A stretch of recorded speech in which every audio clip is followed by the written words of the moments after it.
ASMR, and tonight I'm going to be talking about AEW Dynamite's Quake by the Lake.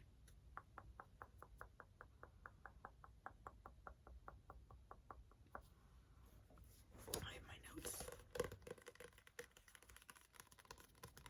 If you haven't seen one of these reviews before, I mostly talk about storylines and outfits that I liked, and we just have some fun. So, this one's a fresh sketchbook. Ta-da. So, this episode, we actually ended up having some, pretty long matches, so I'll be talking about each match a little more in depth than I usually do. So we start with the coffin match between Darby Allin and Brody King. The goal of the match is that it ends once one of them gets into the coffin and the other person closes the lid. So we'll focus on that. Is it okay if I touch your face? I'm just gonna wipe it off a little bit.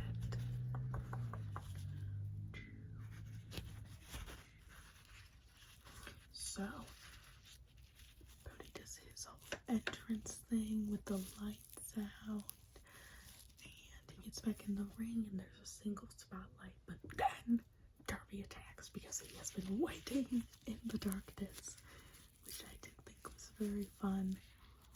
It's a way to kind of use the entrance against them that I haven't seen before, so I really like that. Kind of a surprise to start out. Darby immediately gets his skateboard with the thumbtacks on the back, and he hits it into Brody's stomach and his back, and oh my gosh, that looks like usually it's to the back, and I don't know why, but I'm like, that's strong. If it went into my stomach, I'm like, I feel like that would hurt so bad. And you can see throughout the match that he has them stuck in his stomach still during the back too, but like the stomach thing really got me early. Brody is bleeding super early into this. And it just gets more and more. I don't know how he sees because there's so much blood coming out of his face. It's kind of insane. Darby does have beautiful face paint, like so gorgeous. There's all these blends, and it's just designed really, really beautifully. Brody is also face painted and also brought the face paint onto his beard, which made me giggle. That was very funny. They do an avalanche code red like off of the top rope pretty early on, and I was like, that's crazy. He's bleeding so much. Like, I cannot stress how much Brody King is bleeding. Which, yuck. But, very cool. But, yucky. So, Brody ends up going through the table. He tried to get Darby onto the table, and then Darby rolled out of the way. The table breaks just beautifully. These tables that they have break like crackers. Like, I love it. Then we get the lights go out. Lights come back. Buddy Matthews and Malachi Black are standing on the outside with Brody King, essentially trying to protect him. Darby runs to this side of the ring to then bounce onto them, but before he can, Julia Hart, serve, grabs his leg, pulls him down, and throws him off his balance, you know? So then Buddy ends up beating on Darby for a while. Brody starts barking once they finally get Darby back into the ring, and they prop a table up in the corner, and he ends up cannonballing through Darby and the table. That was really cool. Love that. When he started barking, everybody in the audience just all started barking with him, and I was like, I love that they were all like, yeah, we know what to do. Do you mind if I just brush your hair a little bit? Kind of flip it out. Thank you.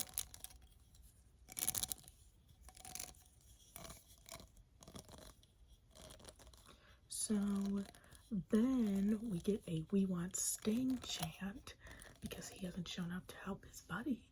So Buddy Matthews goes to open the coffin. Boom! There's Sting with a bat. And I also think it's very funny that this, 62-year-old man is just waiting in a coffin.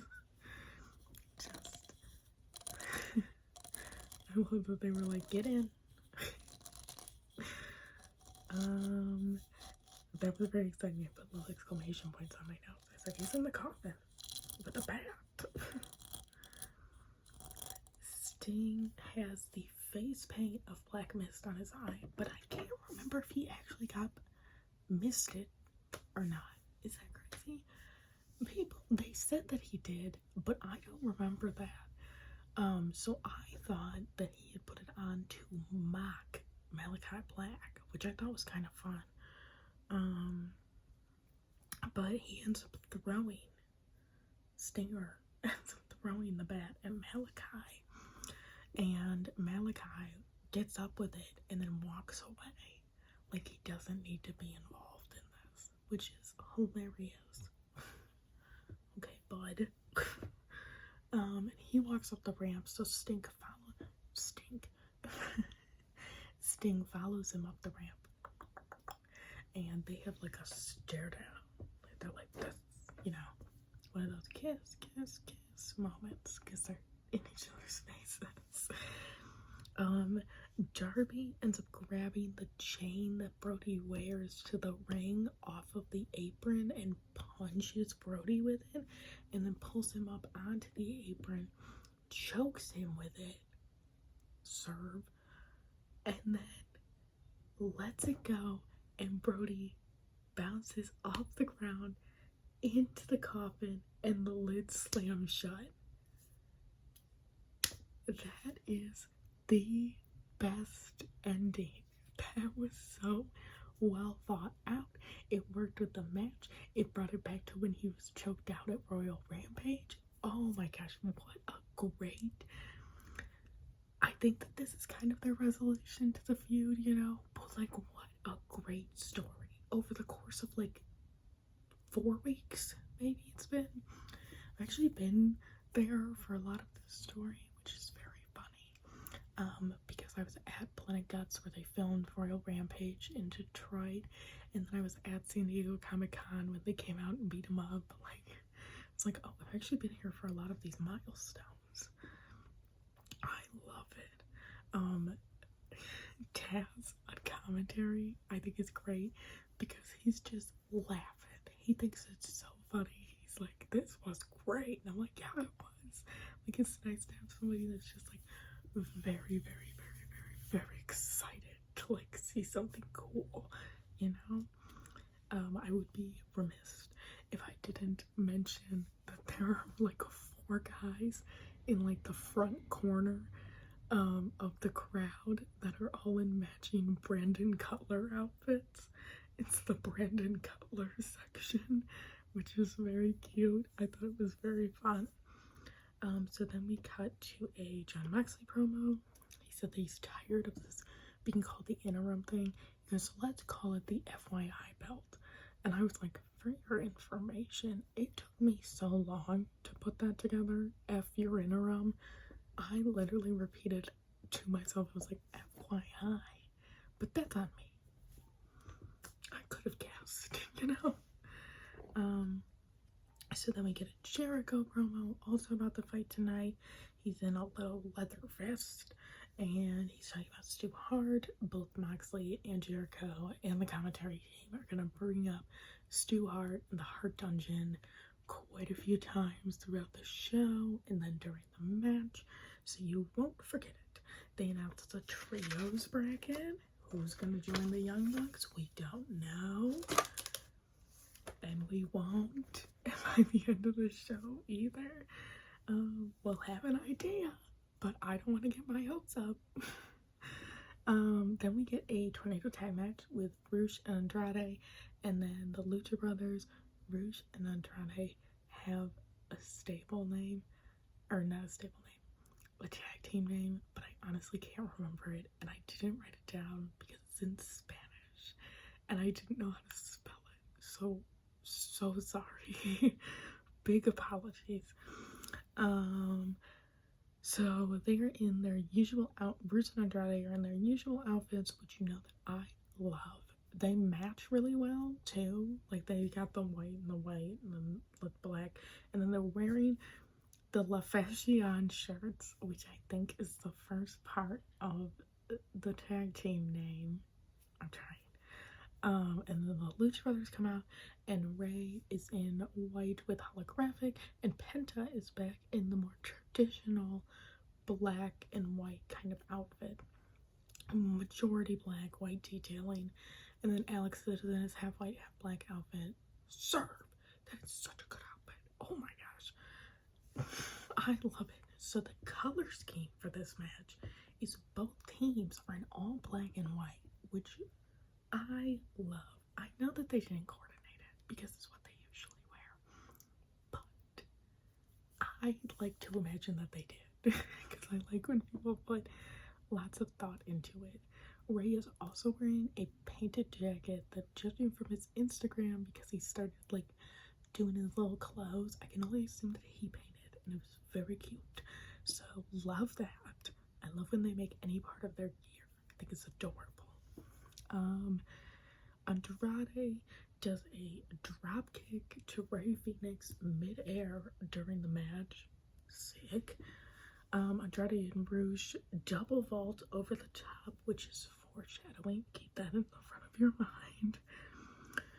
Rouge is choking Phoenix with the camera cord during the picture-in-picture, which I love because I always see all that bundle of cord there, and I'm like, I needed somebody. I know that somebody's like behind them, like rolling it up, but like, there's so much on the ground. I'm always worried that they're gonna trip over it.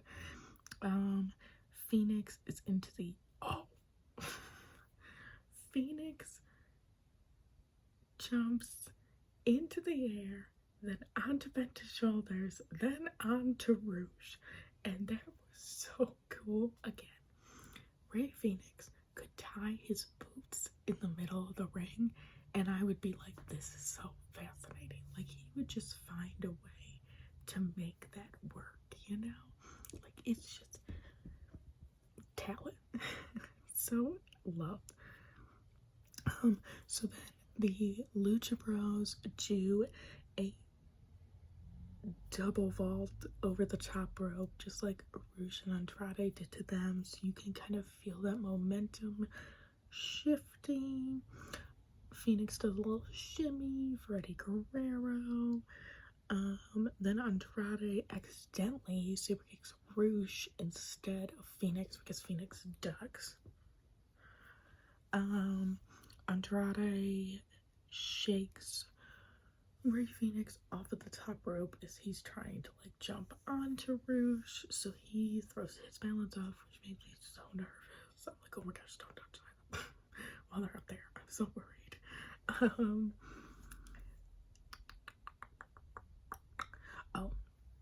Penta gets tied to his mask. Gets tied to the ropes. So this is where we are entering shenanigans. Penta ends up getting tied to the ropes, and somebody in the commentary goes, and it's a double knot. And somebody else goes, oh no, not the double knot, which makes me laugh. So Penta pulls off his mask to break up the count to save his brother, and then Alex slides the second mask into the ring. Good for Alex, he's prepared. But then the assistant Jose ends up taking down Alex, and Rouge throws the mask into the crowd, which prompts a throw it back chant, which I wish would have been so good. I know it would have messed the story up, but if they threw that mask back and it was just like, poof, like amazing. Then Rouge and Andrade end up getting the pin, sadly, because there's nobody to come, to the aid, because Alex is down and Penta doesn't have his mask. But they do this cute little pose at the end, and they're like, bing. This is both of them. Like, oh, that's cute. A little pose. So, but yeah, I thought that it was very cute. I would watch any Lucha Brothers match anytime. So, absolutely perfect. Love it. Then we have a Young Bucks and Dark Order kind of promo where the Young Bucks bring Cutler back and they're like, okay, we want you to film this. They find Hangman and the Dark Order, and Matt apologizes. Matt does, I think, all of the talking here while Nick kind of stands by the side. 1 second, I've been talking too much.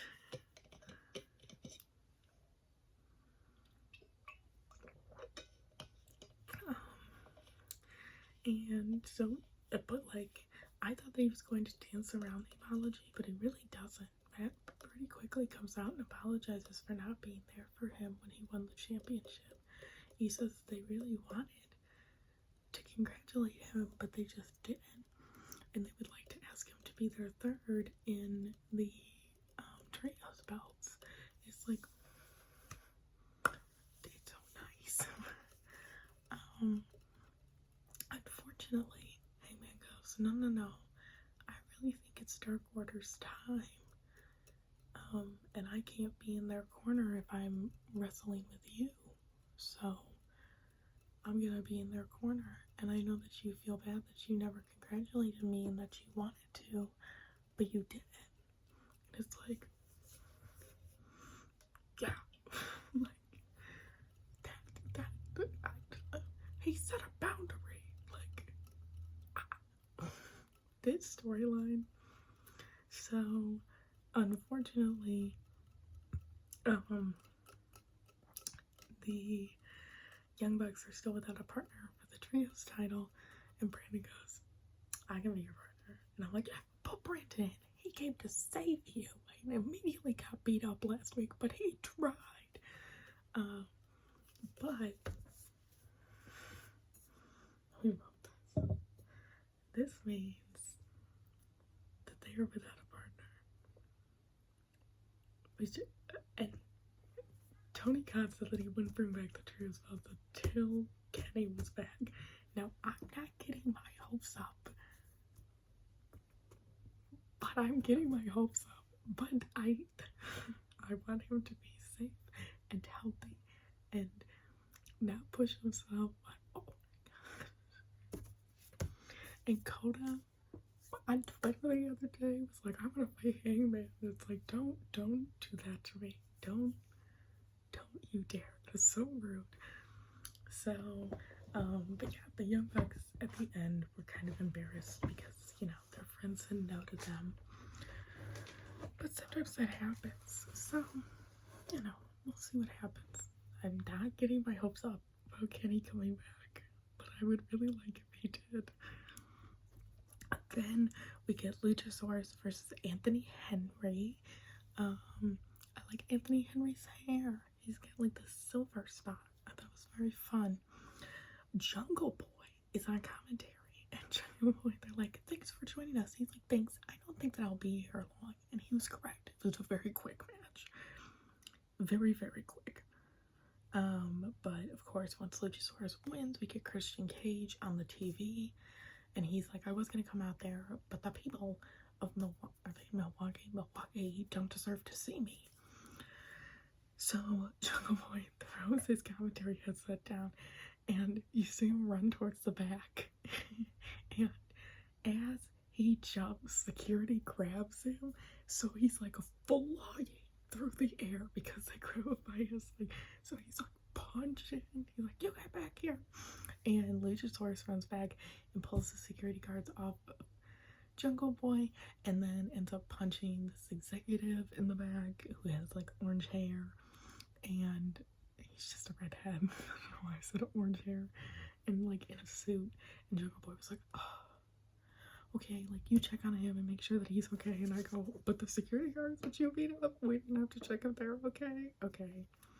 So, we'll see what happens with that. Maybe Luchasaurus will also have to fight a class action lawsuit full of security guards.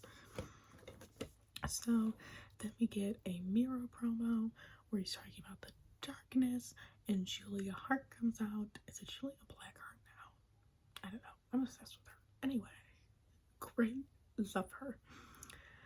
She comes out and she's like, just embrace it. And she like touches around his eye.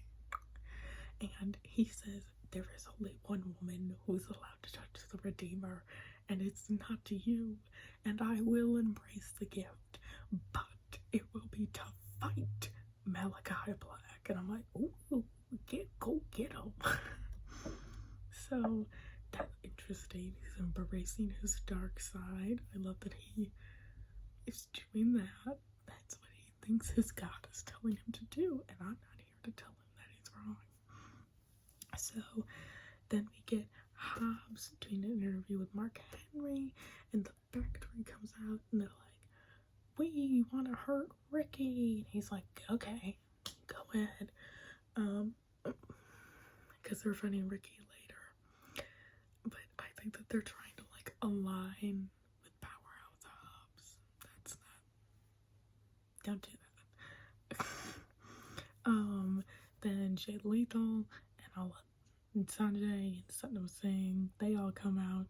They are all in matching jewel tones, which I love. There's like a burgundy, a deep purple, and like a dark green, and that works. That's a good outfit. Sanjay's yelling at Wardlow. Jay says that he wants to fight him again for the championship, and I was like, you want to go 0 for 2? Like, Jay, I'm not getting how this is benefiting you, but it's not quite making sense, you know? Like, it's just not working for me. I don't think that it's gonna work for you either. So, Wardlow, of course, comes out to try and whoop him, but he is outnumbered. But then we hear the FTR thing, and they come out. It's like a Pinnacle reunion, which I care so deeply about. And so they all walk into the ring together down the ramp, and they've all got all of their belts. And immediately Sanjay is like trying to hide under the ring, although it looked like he was looking under the ring. I joked that it looked like he was looking for Danhausen under the ring, but they end up, walking back up. Wardlow has taken his shirt off, and they all pose together. They do the big ring on Lethal, and then, they scamper away, and FTR and Wardlow get to, have a little reunion. And I'm like, good, fantastic. Then we get a Jericho Appreciation Society promo, with Matt Menard, Angela Parker, Dino Garcia, and Anna Jay. Talking too fast.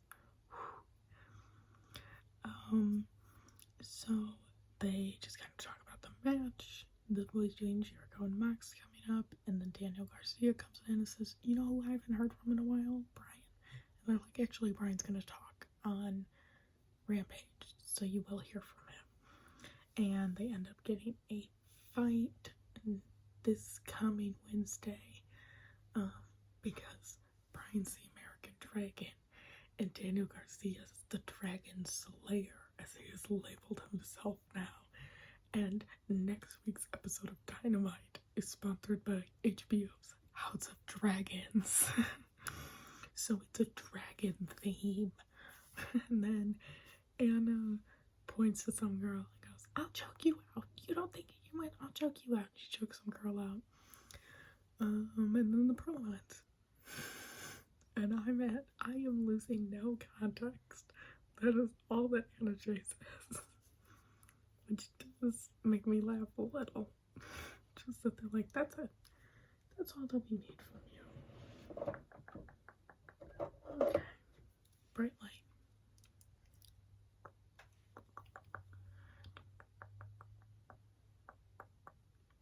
So then we get Aaron Solo versus Ricky Starks. They do a little promo package about how they used to be on a tag team together. And Ricky has this great thing in the package where he goes, I lost my title. I lost my best friend. And now the factory offered me a position. It can't get any, as if it can't get any worse. The factory tried to recruit me, which is so funny. It's such a burn. Just absolutely destroyed them. Cole Carter is thrown out for pulling Ricky's leg on the outside of the ring. That's the guy who they keep saying sleeping with the fishes too, because he was on WWE. Said sleeping with the fishes. Something about him looks so military. I don't know what it is.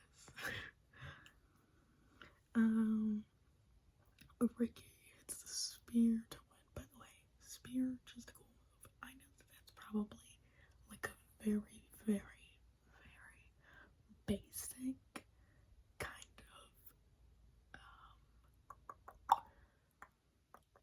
what's the word I'm looking for here? Observation. But that is so cool. It's so sick.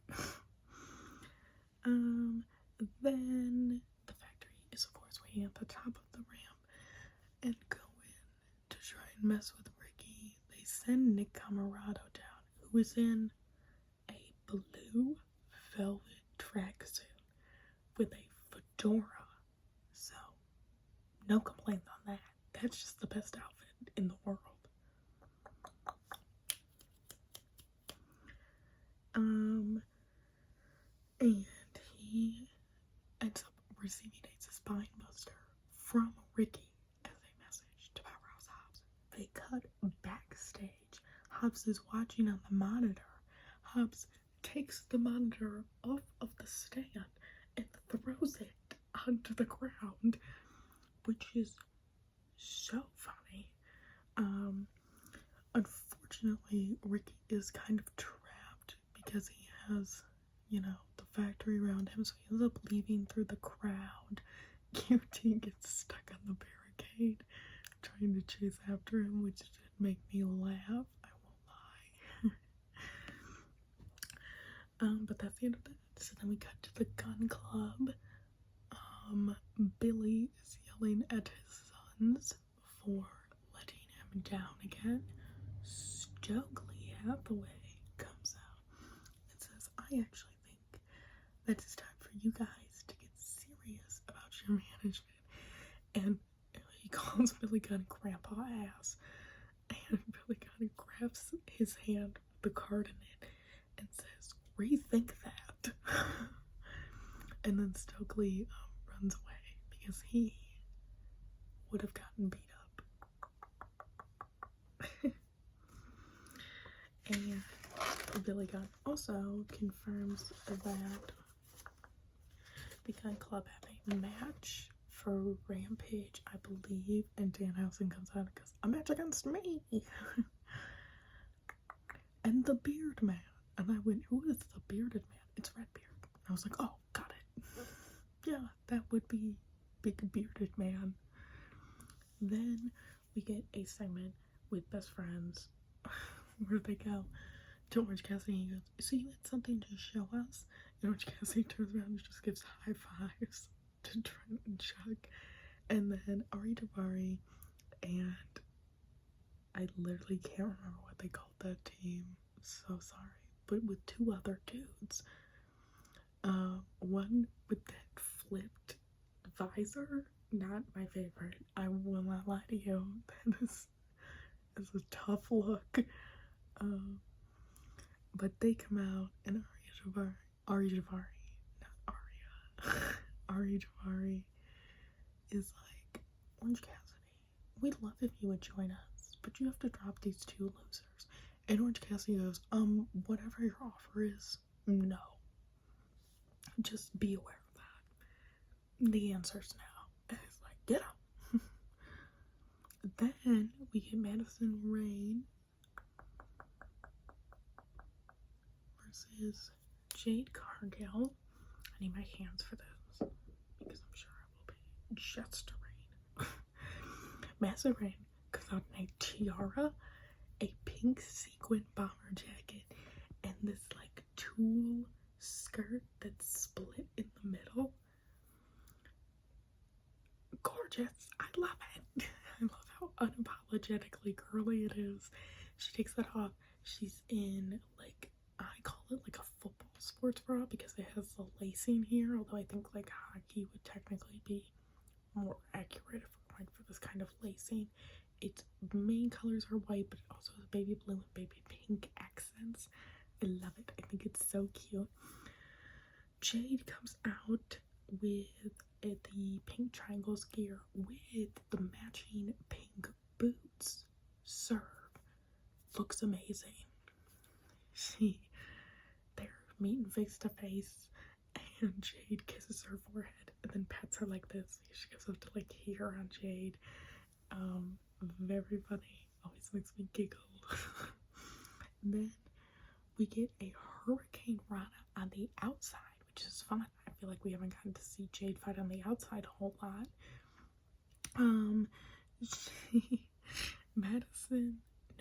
Jade spears Madison so hard that Jade's pearl necklace like breaks and you see her like fling it off. Hilarious. I think that was during the picture-in-picture. She like holds Madison over her head and then just walks away and drops her. I was like, oh my gosh. Ow. Horrible. Love it. Then she does a delayed one-handed, because she does this with the other, vertical suplex to Madison. Love. Madison definitely got her kicks in here because this is a pretty long match, especially for Jade, because she does usually end up in kind of squash matches. And I think it was such an interesting kind of dichotomy because we got one, it's a longer Jade match, but two, we kind of see that Jade takes hits pretty hard when she does get hit because she doesn't often get hit because she's so good that usually she can end a match without like a scratch. So when Madison would hit her, Jade would kind of sell for a little while, which I think is such an interesting other layer. Like if you can get a hit on Jade, you might be able to beat her because she's not as used to getting beat up as you might be. So I thought that was very fun.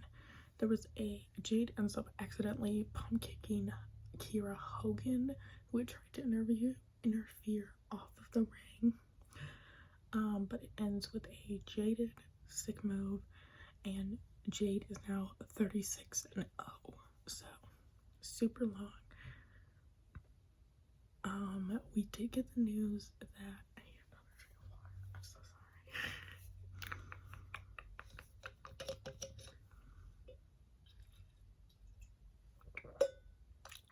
sorry. We did get the news that Chris Statlander is injured. I guess it happened on Dark. Like, she did a big boot to somebody and it just messed up her knee or something.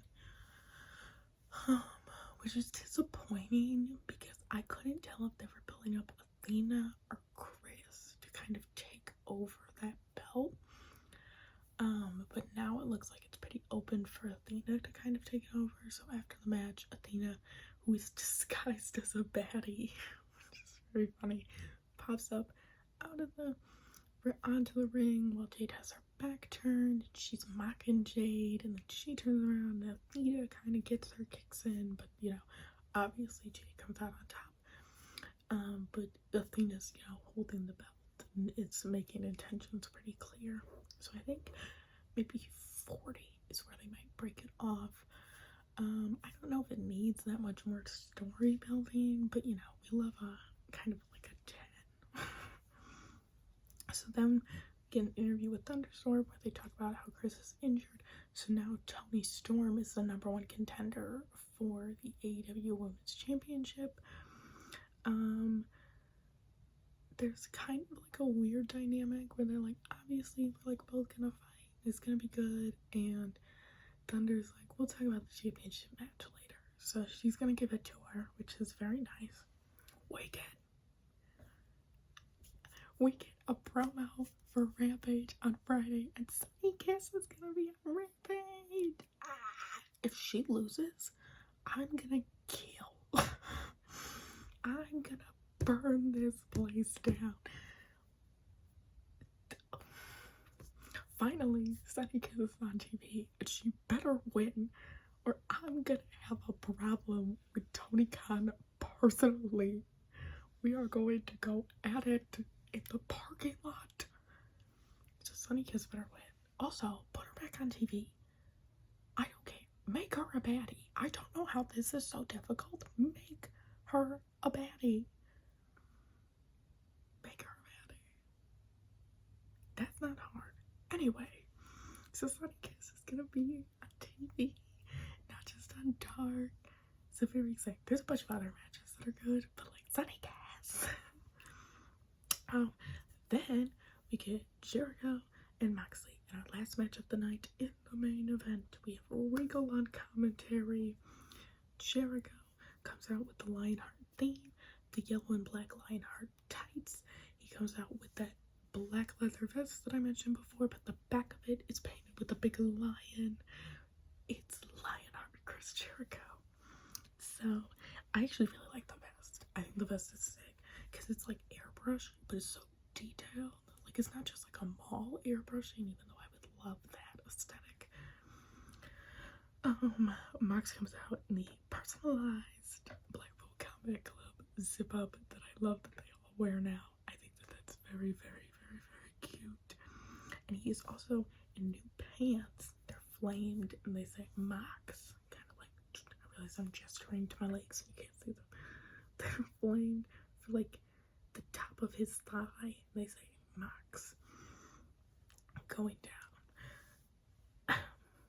There is a double flip off to each other to start the match because obviously they both don't like each other. Love it. 2 arm drags from Jericho onto Moxley. An arm drag is so cool. I know it's probably such like a normal thing, but whenever they do an arm drag, I'm like, wow, arm drag. And then, oh my gosh, so sorry. Then Jericho tears Mox's earring out of his ear. Gross. So his ear starts bleeding. Gross. So gross. Gross. Cool, but gross. So we're actually, Mox ends up getting Jericho into an arm breaker, and we're kind of seeing, shades of Bryan Danielson, Like, I like the idea that they're a stable that could actually pick up on each other's moves and kind of start acting more like each other. I think that it's a very fun concept. Jericho is doing a lot of the Spanish submission kind of style, so you'll see a lot of holds throughout this match. Mox goes off the top rope onto Jericho, onto the outside, something that I feel like we don't see him do super often, so that was very fun. We see, oh, I skipped one, so sorry. So, this happens first, and then Mox goes off the top rope. We have Mox in the walls of Jericho. We go to picture-in-picture. When they did that, I was like, why would you go to picture-in-picture now? And then I was like, when they come back, it's still gonna be in the walls of Jericho. Correct. Like, they scuttle around, but when they come back, he is still slowly, like, crawling over to the ropes to grab and then get out of the hole. Then he jumps off the top rope onto the outside onto Jericho. They get back in the ring. Sammy Guevara is in the audience. He throws a bat in for Jericho, overthrows it. Jericho gets out of the ring, grabs it, but he had taken the turnbuckle pad off of the ring post, and Aubrey does a really good job at pretending like it kind of was stalling, because I think it was supposed to go right into Jericho's hand, you know, and then he was supposed to hit him. But Aubrey does a really good job at being like, oh my gosh, all of these turnbuckle pads are off. I have to get them, you know, whatever. So good on her for really adapting, because obviously she can't see, you know, she can't watch him hit him with a bat. That wouldn't be acceptable. So they covered for it really well. Moxley kicks out of the Judas effect, which nobody had ever done before, so that was very fun. Jericho hits his head on the turnbuckle without the pad and is bleeding a lot. Like, I don't know if he re-broke his nose or if he bladed really I don't know. He's bleeding so much, and I don't think that he was supposed to. I'll tell you why in a second. So, Jericho ends up getting Mox and a lion tamer, but Mox ends up getting out, and Jericho ends up tapping while Mox has him in the hold. So the reason I think that Jericho wasn't supposed to bleed that much is because they pretty quickly give him a towel to like hold. So I think that he was that like hurt. So Sammy and Hager come out from the entrance ramp, which is funny to think about, because Sammy threw the bat just like a couple minutes ago. So then he must have like scuttled backstage to then meet up with Jake Hager on the off chance that they might need to come out onto the ramp to beat up Moxley. So they come out, but then Claudia, Eddie, Yuta, and Ortiz come out to help kind of break it out. Then Matt Menard, Angelo Parker, and Gino Garcia come out, so now the Blackpool Combat Club is outnumbered once again. But Cult of Personality begins playing. CM Punk has made his return from injury. So he kind of walks out. He's in jeans and a black t-shirt, and then he, you know, gets to run in, and they kind of scare them away. At one point, somebody, I can only imagine it was Eddie, correct, who throws the ring bell, but he throws it into the ring, so that's a little funny.